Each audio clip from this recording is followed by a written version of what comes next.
Welcome to the Calder Farmstead. Now the Ice Hawks back out to the center in transition. Carlson with Quenneville 2-on-1. Right with Carlson from the Quenneville scores. Here's a chance for Herrick. Fighting scores! Off the face-off! Up in Zeminger. Pulled back to Werenski. Has it. Shoots one. Bounces off a man. 5 seconds left. Werenski. Another jam on the shot. Turning and firing. They go! Scores! They score! Now they catch each other and they both go right over the top. Matching rights to one another. McDermott gets the helmet off of Jessie. And now, with 9 minutes gone in overtime, the Bears breaking out right side with Bear. Looks like cutting to the net. Bear will score! And here are your hosts, Cece and Sean. Oh, Canada. Hello and greetings from the mile-high city of Denver, Colorado. And Rochester, New York. Hey-o. This is the Calder Farmstead podcast, and welcome to episode number 11 for Friday, February 12th, 2021. If you were hoping for a podcast featuring tips on soil testing pH levels in the soil, rather, we are not going to be very much help because this is an American Hockey League podcast. And my name is Cece Hockley. And I'm Sean O'Brien. And as always, we thank you all for tuning in with us. So if you're new to hearing Cece and I talk about hockey, we're going to preview some teams in Canada in the upcoming AHL season for you. We both watch a bunch of AHL games, and we're going to talk about what we see when we watch film, as well as use some advanced stats to help us break it down. If that's new to you, you might want to head over to our podcast feed or YouTube channel, wherever you're listening to us from, and check out episode 0. It's a quick primer on some of the stats we're going to be talking about. So if you're new to some of the more advanced stats terms, go check that out so you'll be able to better pick up what we're putting down. I promise it isn't that nerdy or technical. It's only 20 minutes. Let's be serious. You wasted that on Instagram today earlier. So maybe this 20 minutes you can spend learning a little something about hockey. Okay, Sean, about the Instagram comment, I have been seen. Okay. You just need to get off of my cell phone record and not do that again, because I have been seen. Okay. But anyway, I digress. We have talked about our give and take relationship with Canada. Canada finally gave us some AHL schedules for the month of February. So we are here to provide some Canadian division previews. Yay! So first and foremost, let's start off with the Belleville Senators. Let's do a little stats capsule here. Their head coach is Troy Mann. He is entering his 3rd season with the Sens, the B-Sens rather. Their 1920 regular season record, holy crow, 38-20, 4-1. That was good. A very good season for Belleville. First place in the North when play was halted back in March 2020. Games scheduled right now, just 4. I mean, they're taking it on a month-by-month basis, it looks like. So that is definitely a huge TBD, to be determined. Opponents, they've only got 1 so far. They've got 4 games scheduled for the month of February. Like I said, it's kind of a staggered release like they're doing with the ECHL and have been doing. They actually released their schedule in 4 parts. So AHL taking a note and a page from the ECHL. Only 4 games scheduled, all against the Laval Rocket. And of course, that's going to be our second team tonight. But first, let's talk about the B-Sens and let's talk about their forwards. Shawnee. Well, I felt like he fell under the radar a few times last season due to Balthers, Batherson, and beyond. Alex Formenton is very good. He Ricky Bobby fast. He can turn the corner on defensemen. His work ethic is fantastic. John Tortorella wouldn't be stapling him to the bench for half the game. His puck skills are very good, but I wouldn't call them elite. But he continues to stand out when he's on the ice. And with Norris and Batherson riding shotgun in Canada's capital, there's going to be plenty of spotlight for him this season. Former Avalanche prospect J.C. Baudin has worked his way up from the ECHL in 2017 to skate 22 games for the Ottawa Senators in 1920. That's hard work to get. That hard work to get to the show translates over to his on-ice work ethic as well. His defensive game is strong, and his offensive game has taken steps forward. But while he seemed to find more offense last season, it was a short 13-game sample. I think he's better suited as a checking line forward and a penalty killer until he's able to maintain more offensive consistency. So a sidebar here, the T10 is a 700 horsepower, 52-ton Russian heavy tank used in the 1960s. It was big, physical, and could wreak havoc in tight spaces. At 6'4", 240 pounds, Igor Sokolov is a T10. He uses his heavyweight frame to win battles along the boards and has the puck skills to continue the cycle and be a menace to the net front. Like the T10, he isn't exactly known for his speed, but he has good puck skills in tight space to make plays. I think he's best deployed as a middle six blunt object. Vitaly Abramov has elite playmaking vision and puck skills that belong on an NHL roster, but unfortunately no one told his feet, as his skating holds him back, especially with his frame. Still, I think Abramov is one of the most fun players to watch and is still a top forward in the AHL. Logan Shaw, a free agent acquisition by Ottawa on October 9th, 2020. The B-Sens hope to hang on to Shaw and get like a year like he had in 18-19, where he tucked home 27 goals in 63 games for the Manitoba Moose.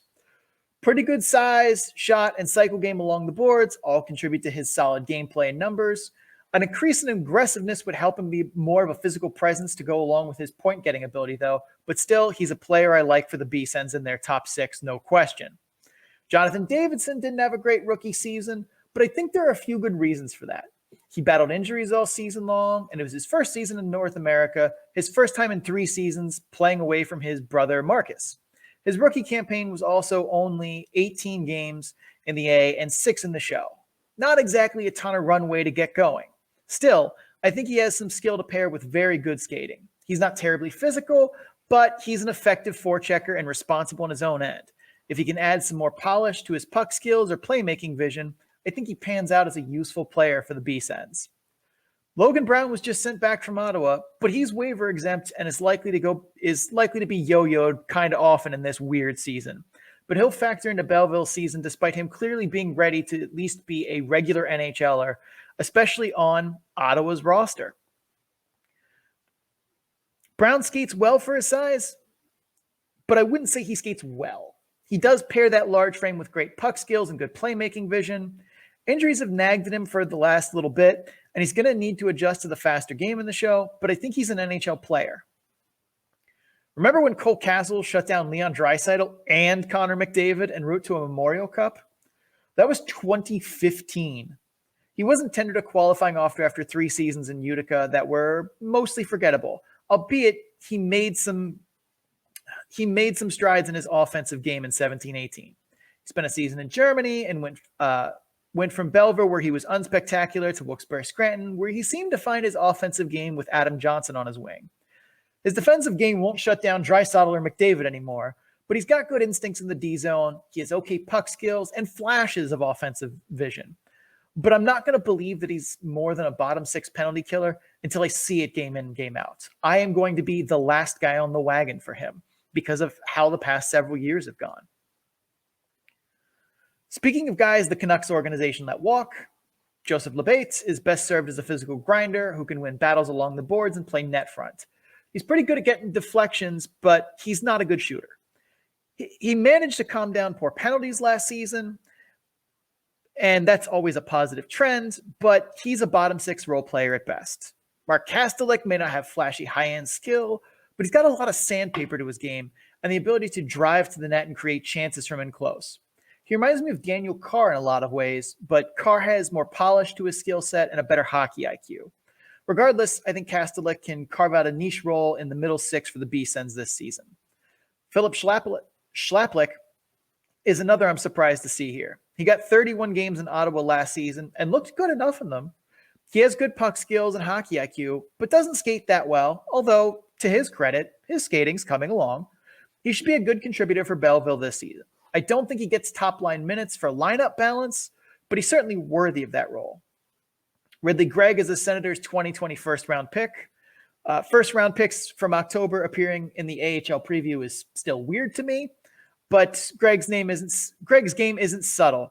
It's in your face and loud, both during play and between whistles. He's quick, but not a fast skater. He's got the puck skills to dangle AHL defensemen and has an unstoppable work ethic. He's found ways to be physical with his 5'11", 159-pound frame, but that was in junior, and I'll be honest, I don't think that works out for him in professional hockey without GNC making him their customer of the month. I don't think he makes a top 6 forward impact this year, but he will not be going unnoticed on the ice this year. That's for sure. Overall, I like this group. I think it has a good top end, but there's a lot of maybe could be guys that I feel like are better suited for bottom line and like role playing penalty kill energy line guys in the middle. So that gives me some concern. I think they need a guy or two to step up to provide scoring depth that's maybe, I wouldn't say surprising, but not expected this year if they want to be a top team in this Canadian division. But Cece, I've jabbered on about forwards long enough. Please tell me about blue liners. I will tell you about the defenseman. And that, since we're in Canada, that's defenseman with a C instead of an S in the middle there. So Jonathan Aspereau has good edge work and is a pretty good skater. He is aggressive in defending his blue line, albeit sometimes overly so. He's got some good instincts in the offensive zone, but seems too timid at times to take chances. His hockey IQ and puck skills are just okay. I think he'll be good, but unspectacular middle pair defenseman this season for the B-Sens. He'll be just right in the middle there. And I don't know why Eric Brandstrom is here. He's on IR with Ottawa right now, but is waivers exempt, and the team loves to yo-yo him. You know, you mentioned that earlier about yo-yoing players. So I'm anticipating he gets sent back to Belleville again at some point. Maybe Gino Melnick just doesn't want to pay his NHL salary. Brandstrom, he's not a perfect prospect. You know, he's undersized, and while his defensive zone play has improved, he struggles in handling bigger and more physical forwards. He doesn't have a rocket booster for a shot. Still, his skating is elite, and he has a hockey IQ that's amazing and problem solves in his own end under pressure from forecheckers with the best of them. There are defensemen in Ottawa right now that are worse than him. Yet, here we are. Brandstrom's their number one defenseman. No questions asked. Ole Alsing comes over from a pretty solid end to his career in the SHL over in the Swedish Hockey League. He's a good skater with an accurate shot from the point that finds its way through traffic, albeit I don't think his shot has the velocity to beat goalies cleanly. His defensive game has taken big steps forward the last few seasons, but I still think he struggles with adjusting to the North American game initially. I don't think he'll be a high-impact player for the B-Sens this season, but he's someone to keep an eye on. Lassie Thompson's skating and puck skills are above average, but his hockey IQ, processing speed, and absolute cannon shot make him a good candidate to run the power play. He's average-ish in his own end. I like him as a middle pair defenseman who could take on a bigger role if someone like Brandstrom sees time in Ottawa. Hubert Labrie is an average skater with below average speed and much more of a stay-at-home defenseman, as he's regularly the last B-Sens player in the offensive zone. He's physical and can kill penalties and win battles down low, but I wouldn't be hoping for more than that from him this season. Jack Dougherty doesn't have a skill set that wows you. He has okay speed, but his edge work is not great. I don't like him in transition defense as he's too aggressive and takes poor angles. He has okay puck skills and skating. He's not going to contribute much offensively and is a third pairing defenseman who is a middling penalty killer for the B-Sens who doesn't offer much upside. So we've covered the forwards. We've covered the blue liners and the defensemen. It's time for those wonderful voodoo practitioners, the goaltenders. So Sean, take it away with Belleville's goaltending depth chart. I like Joey Decord's game, but I don't love it. He has very good athleticism on a good but not great size frame. He doesn't rely on that athleticism as much, which I think is a good thing. He only has 36 pro starts and is young. So the mixed nature of his results concern me, but they don't alarm me. I think if Belleville decided to give him the reins this season, they could be pleasantly surprised. Kevin Mandelsi is great at reading play and seeing moves ahead. And while he's got a good frame, his athleticism lacks top-end qualities. He finished strong in juniors and could be a serviceable goalie this season, but I'd be surprised if he was more than that at this point. Philip Gustafsson is up with the Senators now, and while Sokolov is a tank, Gustafsson actually helps the Senators tank. His skill set isn't bad, and while he's had moments where I was impressed, but his focus and his consistency just aren't there, as he would repeatedly just would let a goal in that left me shaking my head. Now, normally in our show, this is where we would talk outcomes. We'd say best case worst case scenario, what we think the most likely scenario is, but we do that based on the model and the schedule and how we see all of these things kind of come together. Cece, do we have a schedule for a full, 20-something game schedule from Belleville? Well, like I mentioned earlier, Sean, no, we do not. We have 4 games for the month of February. Belleville will be playing Laval 4 times in the province of Quebec. And Belleville, normally this would be the part where we would look at the best and the worst and everything. And, it's just the model currently with the 4 games that we do have, we don't really have a better idea of what their schedule looks like. I mean, yeah, there's a million different ways I can say that, but the point is you got 4 games. So the model currently has Belleville as the second strongest team in the division, comfortably behind Laval and barely ahead of Toronto and Stockton. So there's that. I think Belleville has decent depth and could very well get enough cameo appearances from Ottawa guys to make a difference. However, I think they finished behind Laval, and because I think Stockton will mostly be playing Manitoba, they could slip behind Stockton due to a less favorable schedule, because I don't think that Manitoba is going to be very good and Stockton is going to get the benefit of, just running them over repeatedly.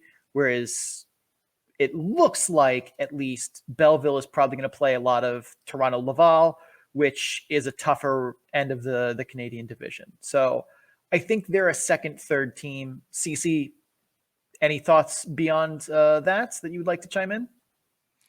I mean, like you said, it's just, it's hard to really predict and foresee a whole lot when you just have 4 February games scheduled. And, that's the case for the whole Canadian division. You've got anywhere between 4 and 8 games scheduled. So yeah, Belleville being kind of middle of the road.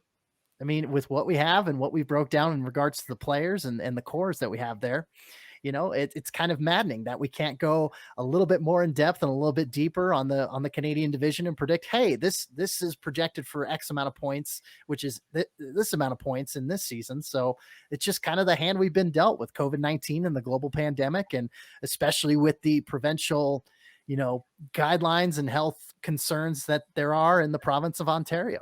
So, yeah, I mean, I'm in Rochester now because this is literally as close as I could get to Belleville, according to Canadian law. So I completely understand that they're, really being strict about it, and I appreciate that.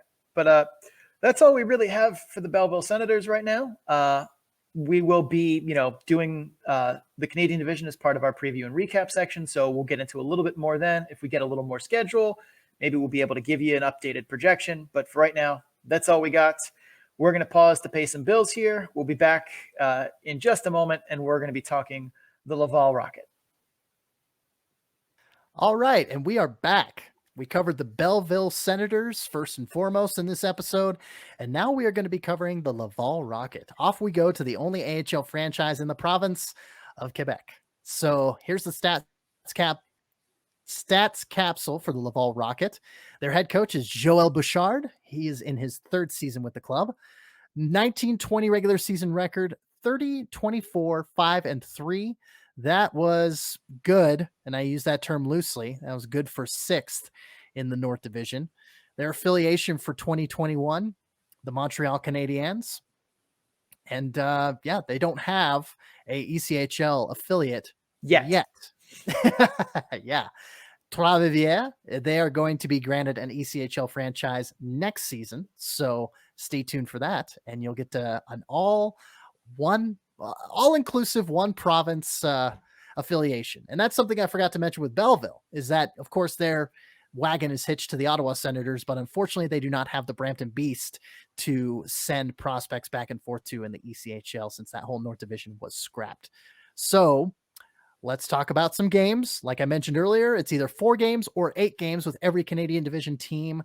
We're just kind of playing it by ear for them, or at least just take it a month at a time. Month of February, Laval is hosting Belleville for 4 games, and then they head over to Manitoba, over to Winnipeg at the MTS Center, and play the Moose 4 times at the tail end of February. So yeah, they for the benefit of not being in the province of Ontario, Laval gets to play 8 games instead of just 4. So that's my stats capsule for the Laval Rocket.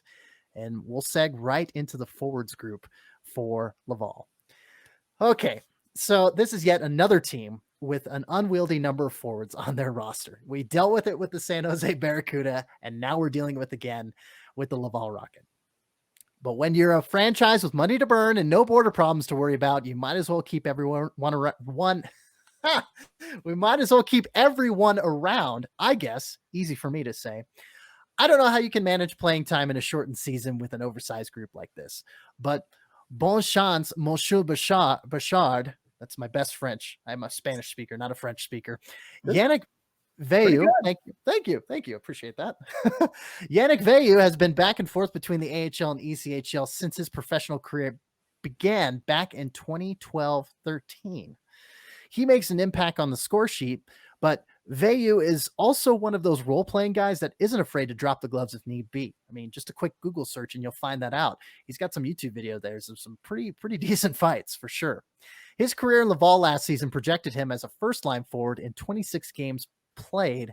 His previous season in Rochester labeled Veilleux as replacement level in 50 games played. Now, does the Quebec native thrive more with a team from his home province? Perhaps. I see Veilleux dropping off a little bit, but still managing like second line forward projection from the model this season. Alex Belzile, like JC Baudin on the B-Sens, he is another ECHL to NHL success story, playing for both teams that I've covered in the past, Idaho Steelheads and the Colorado Eagles. Now, I digress. Belzile made his NHL debut in the playoff bubble last postseason for Montreal, notching an assist in 6 games played. Unfortunately, he had to get out for injury. We will talk about that here in a moment. The model had him as a first-line forward last season and a second-line forward in 18-19. Sadly, the name of the game for Belzile, as I alluded to, this past year, unfortunately, has been trying to stay healthy. From hitting his head after a Jake Muzzin hit in the 2020 playoffs to sitting out 42 games for Laval in 1920, the injury bug and unfortunately concussion history, which is, that's tough. It has plagued Belzile. Should he stay healthy all through 2021, expect him to be a solid contributor for the Rocket, both on the score sheet and in his overall ice presence. Jordan Wheel, he gets to be in Laval because reasons? Wheel is a very usable NHL bottom 6 forward who has good playmaking vision and uses space well on the half wall on the power play, but somehow he's here in the AHL. I guess the plan for Wheel is to mentor some of the younger players in Laval, but I'm kind of surprised that he's not at minimum on the Habs taxi squad. He's a more than capable top line anchor for the Rocket. So again, he's probably just thrown in there to mentor a lot of the younger guys. You know, he's serviceable in the NHL and the taxi squad, but here he is in the A. Ryan Poehling is a frustrating player. He shows flashes of higher end play, but he's nowhere near consistent enough. His hockey IQ is his standout attribute. His work ethic ain't too shabby either, which helps in as his skating is just average. I like his 200-foot game and his ability to kill penalties. I think he's better than the results he put up last season, but I don't know if the short slate of games is enough for him to really stand out. It's going to bite a lot of players, I think, this season in the Canadian division. Cam Hillis is the skating. He has the skating you'd want from a player his size, along with good hockey IQ. He has good but not great puck skills. He's up with Montreal at the moment, but his waiver exempt status and lack of playing time makes me think he's probably going to see some time in Laval. I think he takes some time to get used to the speed and physicality of pro hockey, but he could be an interesting forward for the Rocket in the future. I've got some mixed feelings on Raphael Havenpenod. On one hand, I like his tenacity as a forechecker and his attention to detail as a penalty killer. He's got a good shot and good but not great puck skills. However, I question how much his offensive production translates to the pro game, as he played a very inside attacking game in juniors, and I don't think that'll work as well with his frame against bigger and stronger defenders, aka grown-ass men. I see him more as a role player and penalty killer for the Rocket this season with some offensive upside. Joel Tiesdale is coming off a major knee surgery that cost him all of last season. I had concerns about his ability to keep up with the pace of pro hockey, And I wouldn't be shocked if this season he struggles with both the pace and rink rust. It's quite a thing to have not played a meaningful hockey game in almost 2 full years and fit right into a higher level of hockey you've never played in. I mean, that's a tough hill to climb up. So we'll see how that works out for him. Jessie Yelonen, easy for me to say. Jessie Yelonen had a rough season in Liga, but also didn't get much time on the ice up there. He's got elite skating skills, but his puck skills are inconsistently good, and I don't think his shot is pro level. And he doesn't attack the middle as often as I'd like to see for someone with his speed. There's raw tools there, but they need refining. Laurent Defont has played for at least 2 AHL teams in each of his last 3 seasons, which sets off a lot of alarm bells in my head. Red flags, red flags, red flags. We're not talking Canadian flags. So he's gritty and physical with a nose for the net, and he has the hand-eye coordination to get his stick on point shots for deflections, but he's not a great skater and only has okay puck skills otherwise, but he continues to win battles in corners. He uses his hockey IQ and his vision to continue to be worthy of a middle six role, so that's probably where he'll stick around this season. Joseph Blandisi, he's not afraid to try and make things happen on the rush. He's got a good hockey IQ and creativity, but doesn't always show the puck skills to see it through. He's a good skater with good but not great speed. He's not a great shooter, but not a terrible one either. Just kind of middle of the road. His shooting is more about quick release than velocity. He's been productive at the AHL level in every stop in his career, so I expect his top 6 AHL production to continue. I like Jan Mysak and his skill set a lot. He skates well. He has good puck skills and a quality shot. He's got a good motor on him, and he plays a 200-foot game. I think he struggles with producing this season because the Czech league playing versus men, he didn't look that impressive compared to playing in his juniors. Again, hashtag grown-ass men. Make it a thing. Overall, this is a group. Well, let me go back to him real quick. Sorry. I think that Myshak's got a lot of potential, but I don't expect much from him this season. So now, overall, this group has some good returning talent. He's got some interesting prospects and a lot of lottery tickets and guys that maybe could have something. They have some skills, but they could also be nothing. Just kind of the game that you play at this level. Given the overloaded roster, it'll be interesting to see how Joel Bouchard, there's a little umlaut over the E. He works guys into and out of the lineup every night. Again, you got a ton of players. Good luck. You got the same problem as the Barracuda do in regards to their massive forward core. All right. My voice is pretty hoarse talking about forwards. I'm going to pass the buck over to Sean so he can talk about the Laval Rockets defense. I was curious because I was going to say kind of like the Barracuda, the fire marshal had to come in there and throw guys off the roster, but I don't know. Does Canada have fire marshals? I don't actually know. Regardless, on the defensive end, Bouchard's favorite workhorse, Xavier Roulette, is a first pairing defenseman according to the model. Good, but not great special teams player. Definitely has a shoot first, ask questions later mentality at 5-on-5, whereas he's more open to distributing the puck on the power play. He generates offense as a defenseman, but in the old school mold of making good passes and shooting from the point. He's not going to leave the blue line that often, even on the power play. He kind of is a fixture and does his offense from there. His transition defense is incredibly conservative, but it's good enough to not get noticed as a weakness. Going forward, I expect his goals to come down, as I don't think his near double career average shooting percentage last season is sustainable. I don't think Gustav Olofsson is going to be a regular on the score sheet, but he skates well for his size. He plays a physical brand of defense, and he has good puck management.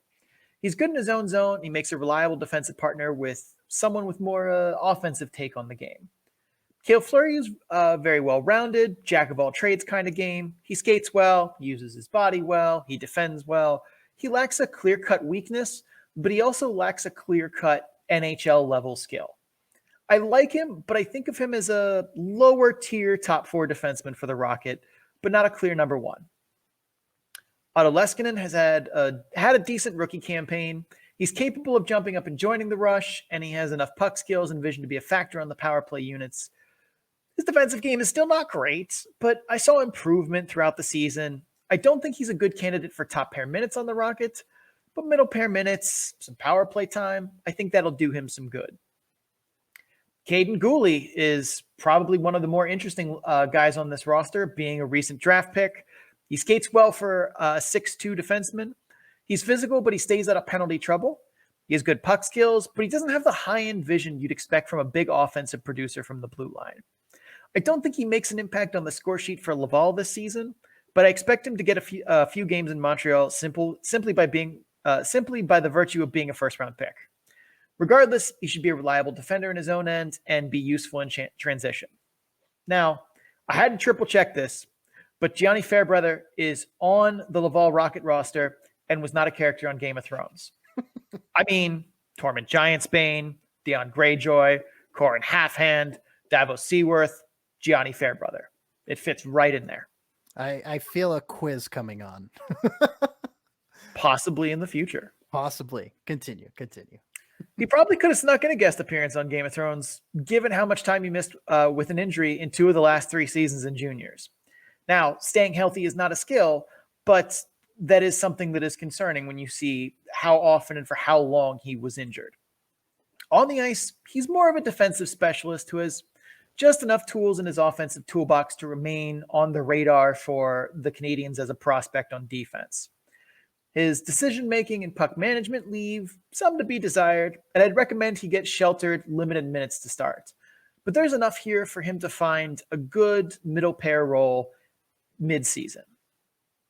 Josh Brooke is a valuable part of the Rockets' transition game. He's able to join the rush as well, and he can kickstart it with his hockey IQ, beating forecheckers with either his feet or a pass. I don't know if he ever becomes a top offensive producer, while he has good vision on breakouts. He's not adept at running the power play, and he has an average at best shot. Overall, defense looks like a good defending bunch. A couple of guys who I think can jump up and be that fourth forward in transition and make moves in the offensive zone. But it looks more like a steady, reliable group than a sexy one, if that makes sense. But yeah, makes sense. Yeah. So that's our skaters. Tell me about the voodoo. Okay, I will talk about that voodoo that they do so well. First and foremost, I have a question for you, Sean. Is Caden Primo the primo goalie for the Rocket? And that's a hypothetical question because in terms of guys on the roster, that's an absolute yes. And while I'm not as high on him as everyone else appears to be, he checks a lot of the boxes you want in a young goalie. He reads the play well. He has a great technique. He's got a good frame. He moves well under pressure, etc. Like the guy tracks the puck really well too. I've noticed that as well. And I don't think that he has a higher end athleticism that you see from other NHL goaltending prospects.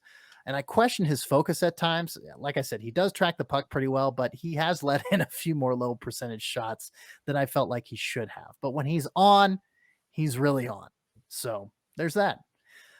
Another goaltender in the Laval depth chart is Michael Mcniven. He finally seems to be getting a fair chance in Laval. He clearly wasn't ready for the AHL fresh out of juniors, but after the Keith Kincaid experiment failed spectacularly last season, funny saying that since he just got a shutout with Hartford the other night. They're actually today. Voodoo! After the Keith Kincaid experiment failed spectacularly last season, Mcniven looked the part of an AHL rotational starter as he had the season before. His technical structure in his game has improved in recent years, but I don't know if I'd call it a strength. He doesn't have high-end athleticism. He has enough to make big post-to-post saves, though. Vasily Demchenko doesn't likely figure into much playing time here, but Carey Price's health can throw the goalie chain of depth up a rung at any time. Just look at the Colorado Avalanche and talk to Hunter Miska about that. Demchenko's game doesn't wow me, but I don't hate it. He's not very athletic, but reads the play and works his angles well.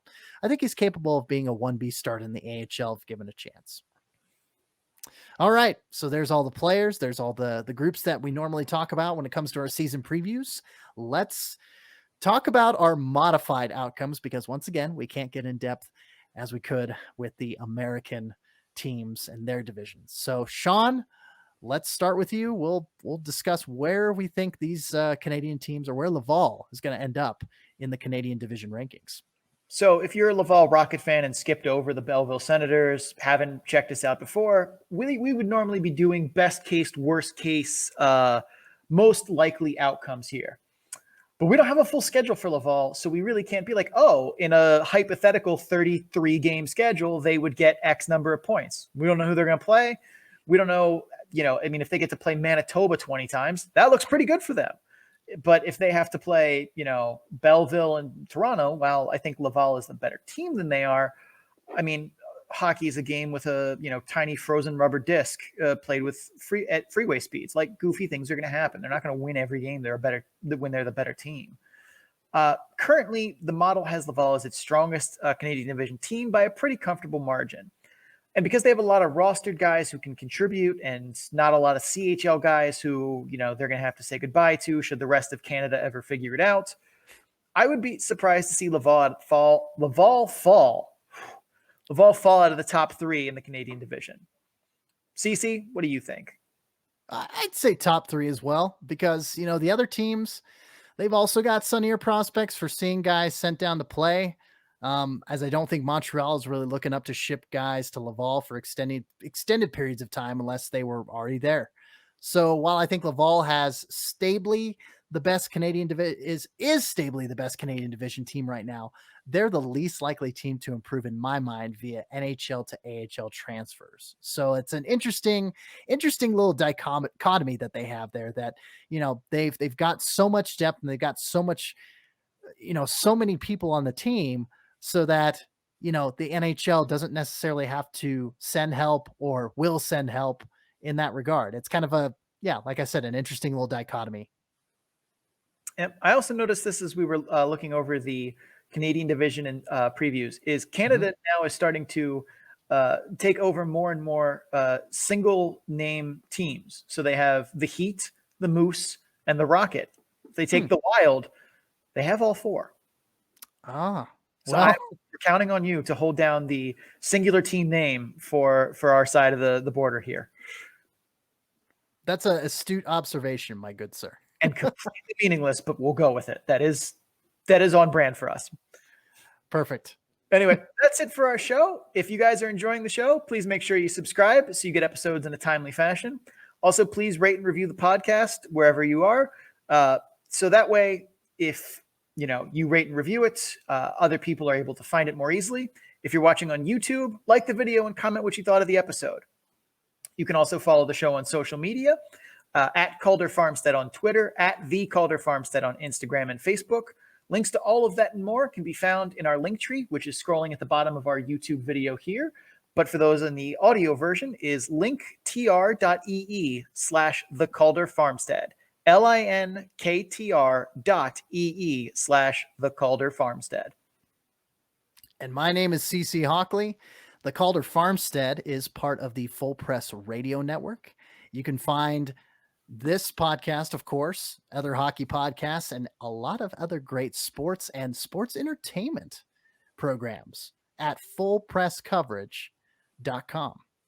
And you can find my personal work. You can find me representing Full Press Hockey on Twitter at FPC_AHL. The FPC, of course, stands for Full Press Coverage _AHL. And also at my personal Twitter account, I tweet music. I was just talking with somebody about Phil Collins and how he did not have to go as hard as he did on the Tarzan soundtrack back in 1999, but he did, and we're all better people for it. So you can find hot takes like that. Maybe not such a hot take. It's pretty well common general consensus, but you can find music, memes, and more on my personal Twitter account at CCHawk. That's SEESEEHAWK.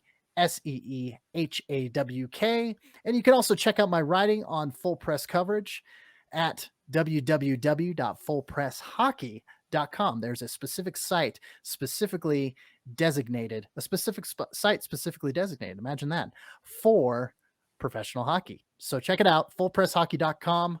Sean.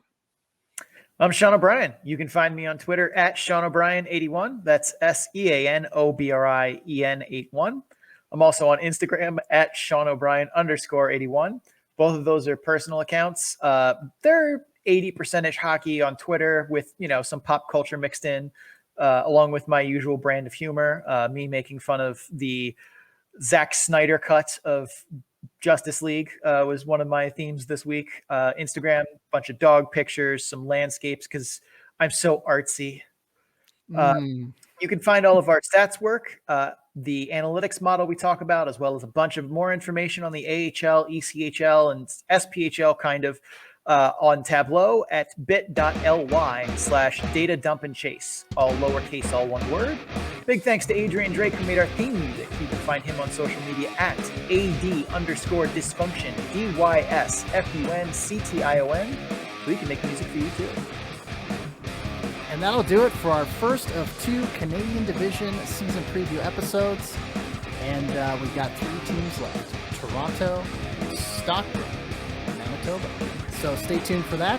This has been episode 11 of the Calder Farmstead podcast. For Sean O'Brien, I'm CC Hockley. We thank you very much for tuning in. And as always, keep your stick on the ice.